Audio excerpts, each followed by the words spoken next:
Hello.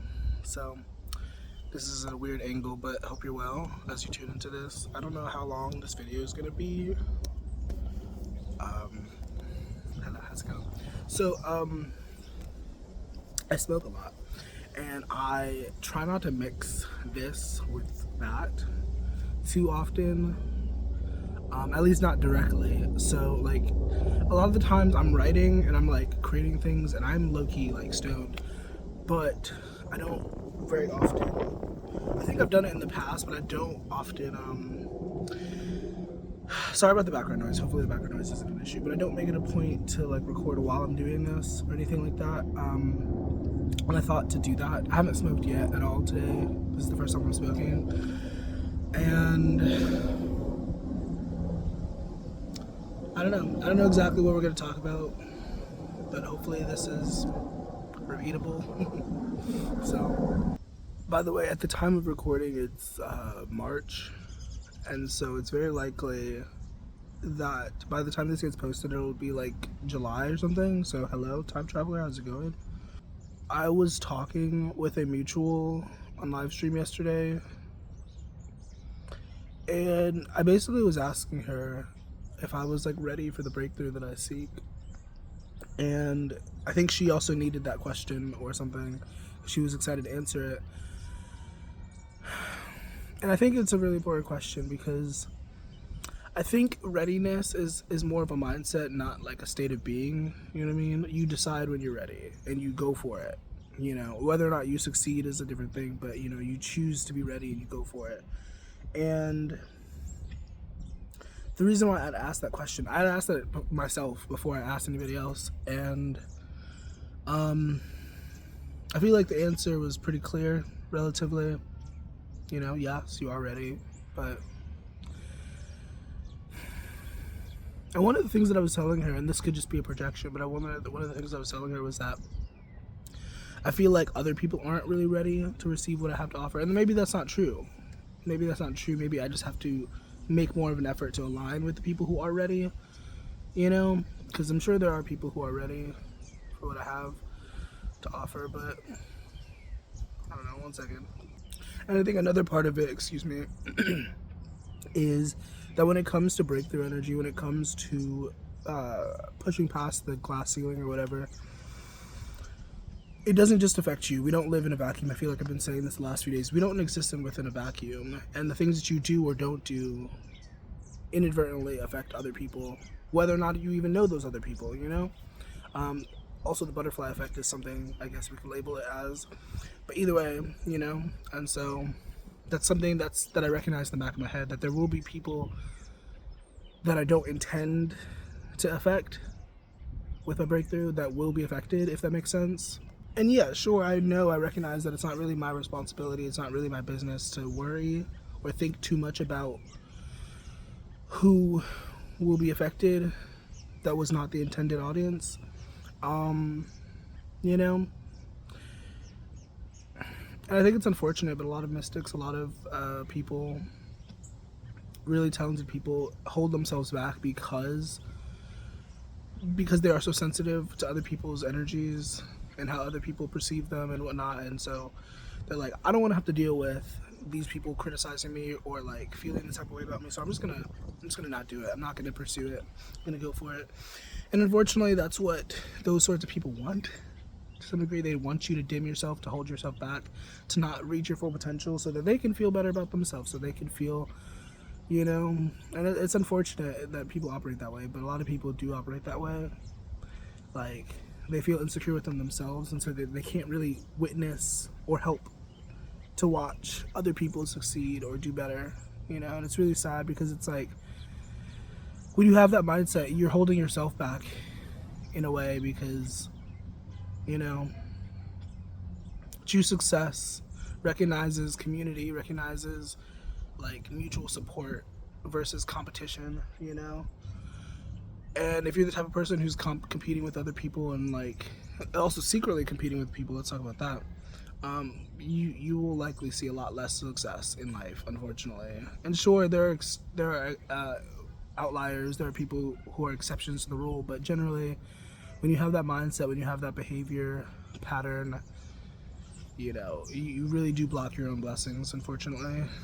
So yeah, a lot of these videos where I'm walking and I'm doing this, either I just smoked or I didn't.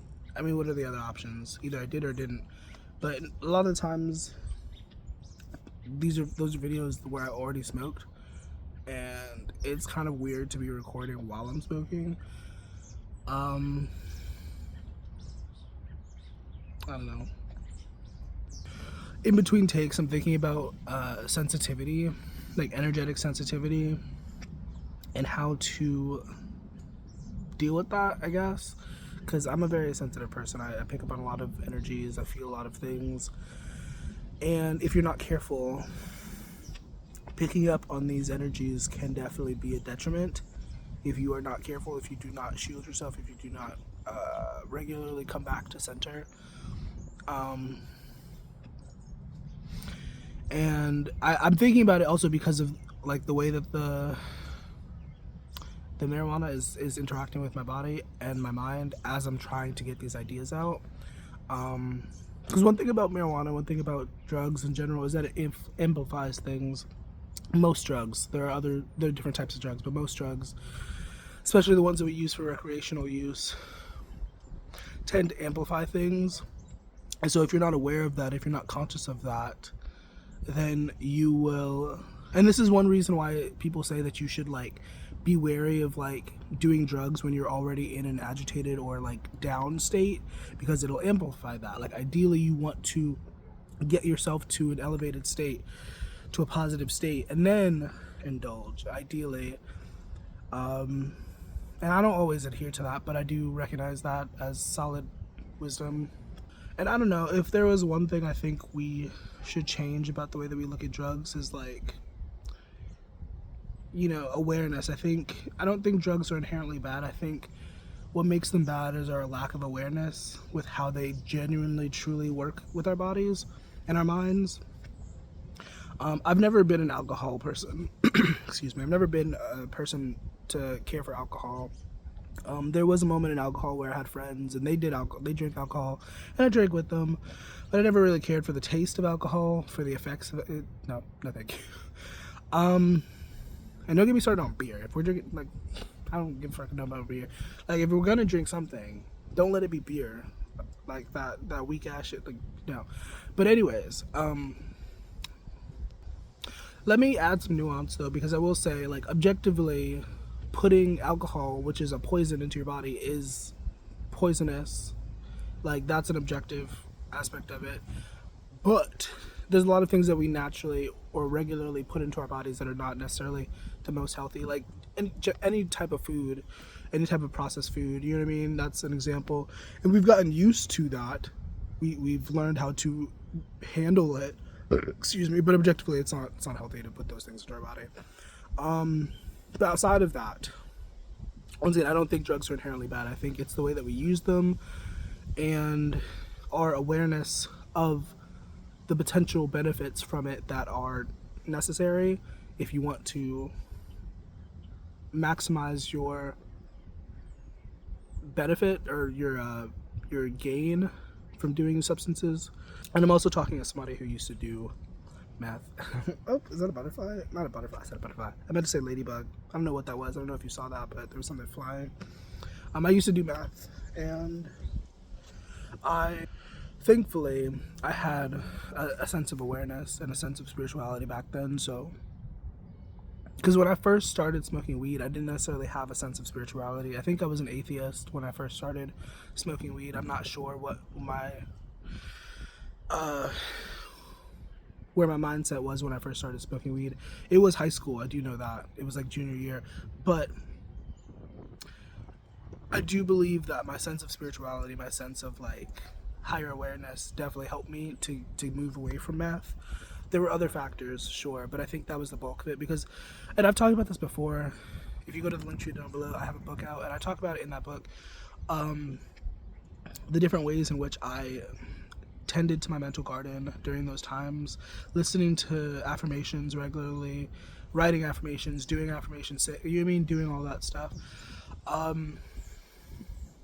and I've been talking about it a lot more, but like also during that time I was recording content, I was live streaming, I was doing a lot of different things.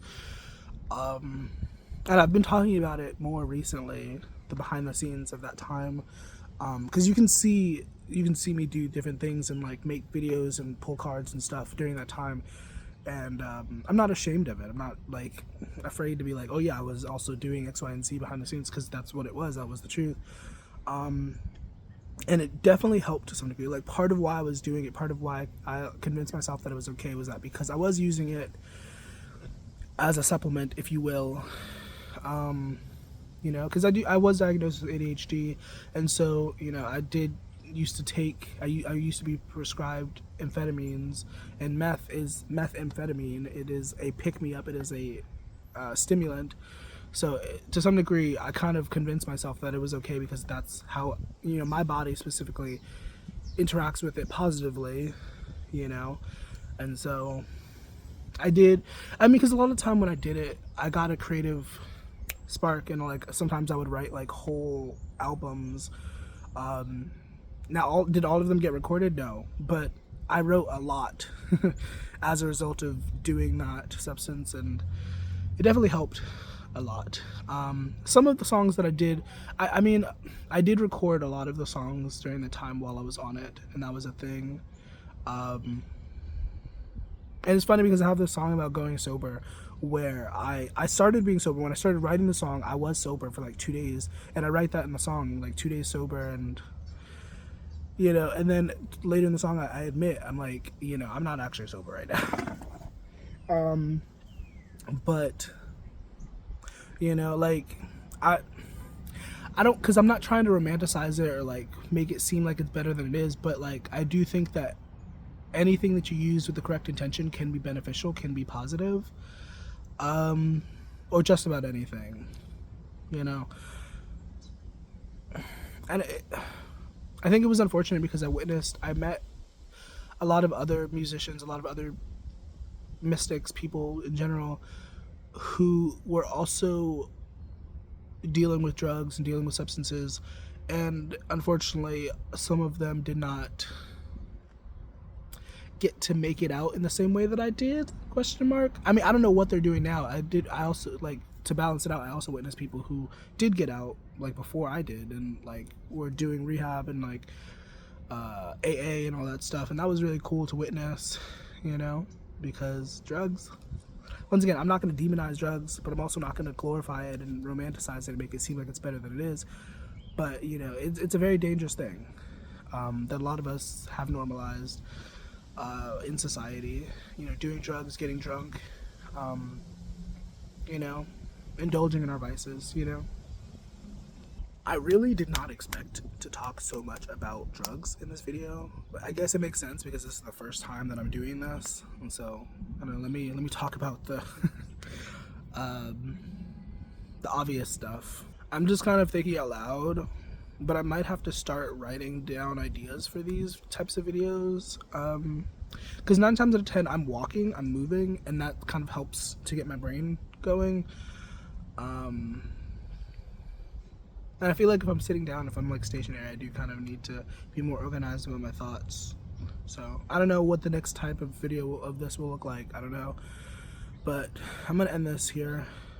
I'm gonna say thank you for tuning in, whoever is watching, whoever's listening. I hope that you found something out of this. Hope you got something out of this. Hope, you know, miracles happen all the time. Whatever you're going through is temporary, because everything's temporary. You know, try to keep your head up, try to keep your spirits high, and I'll see you whenever I see you. Bye.